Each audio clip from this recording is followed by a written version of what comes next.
J'aimerais parler d'un sujet très important aujourd'hui. C'est la deuxième partie de ce sujet. J'avais déjà fait une première partie intitulée « L'intercession, la preuve de notre amour pour notre prochain ». La deuxième partie maintenant, c'est « L'intercession, la preuve d'un réveil spirituel ». Si nous ne sommes pas à notre poste dans l'intercession, c'est la preuve que nous dormons spirituellement. Le passage qui nous enseigne cela, c'est celui du livre de Jonas. Quand Jonas fuit Dieu pour Tarsis, il entre dans un bateau. Et dans ce bateau, que se passe-t-il? Dieu lève une tempête. La Bible dit que Jonas descend au fond du navire et qu'il s'endort profondément. Pendant que les autres sont en panique, pendant que la barque est agitée, pendant que ces hommes cherchent une solution pour ne pas périr, Jonas, lui, dort profondément.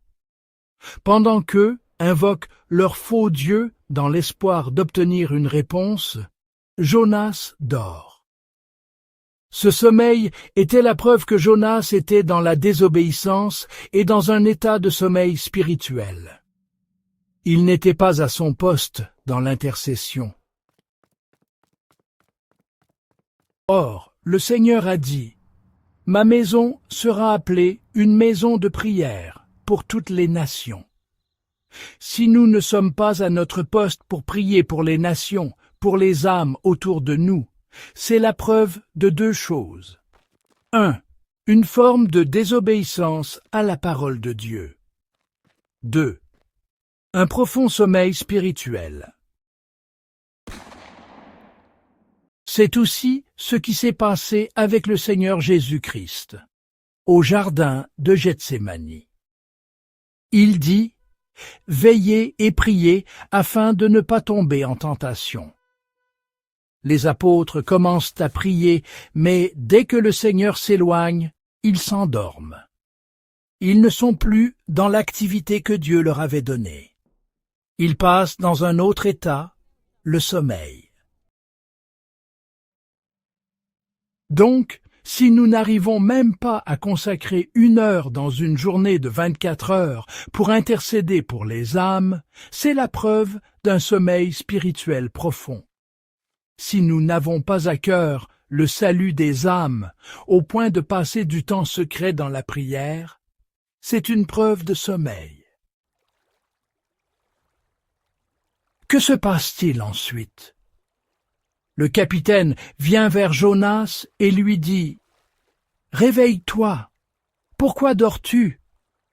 Invoque ton Dieu. » C'est exactement le cri du monde aujourd'hui.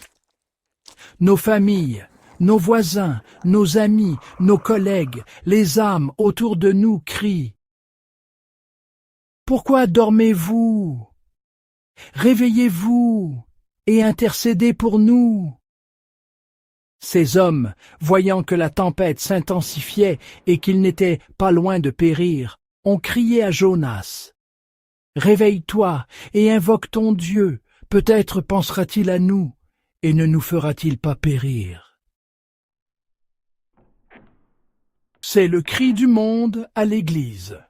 Si nous ne répondons pas à ce cri, si nous ne consacrons même pas 1 heure à l'intercession pour le salut des âmes, c'est la preuve que nous dormons et qu'il y a une désobéissance dans nos vies. La parole dit que ce que Dieu veut avant tout, c'est que nous prions pour tous les hommes.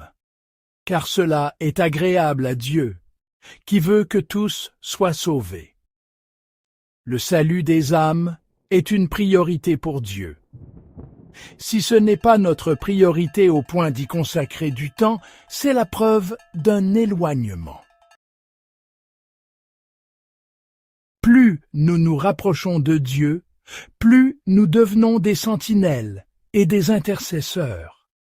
Car Jésus-Christ est à la droite du Père et il intercède pour nous.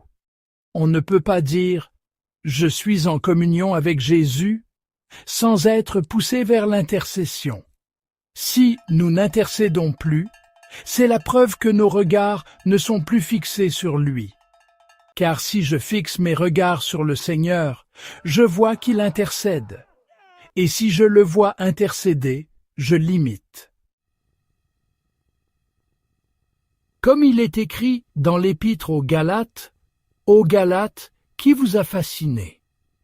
De même aujourd'hui, qui a fasciné nos yeux alors que Christ a été révélé comme étant à la droite du Père, intercédant? C'est l'activité principale de Jésus au ciel, l'intercession. Si la tête est au ciel et que son activité principale est l'intercession, comment les membres de son corps sur la terre pourraient-ils ne pas être dans cette même activité? Si nous ne sommes pas dans l'intercession, c'est que la connexion avec la tête a un problème. À Gethsémane, les disciples priaient avec Jésus, puis s'endormaient. Quand ils étaient éveillés, ils étaient dans la même activité que lui. Quand ils dormaient, ils étaient dans un état différent. Dans quel état sommes-nous? Sommes-nous réveillés comme Christ est vivant?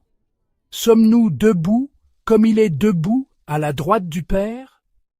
On ne peut pas dire que nous sommes assis dans les lieux célestes en Christ et ne pas être engagés dans l'intercession pour le salut des âmes. Ce n'est pas biblique. Nous devons nous repentir. Nous devons implorer chaque jour la miséricorde de Dieu afin qu'il nous donne la force, la sagesse et la sobriété pour vaquer à la prière et à l'intercession pour le salut des âmes.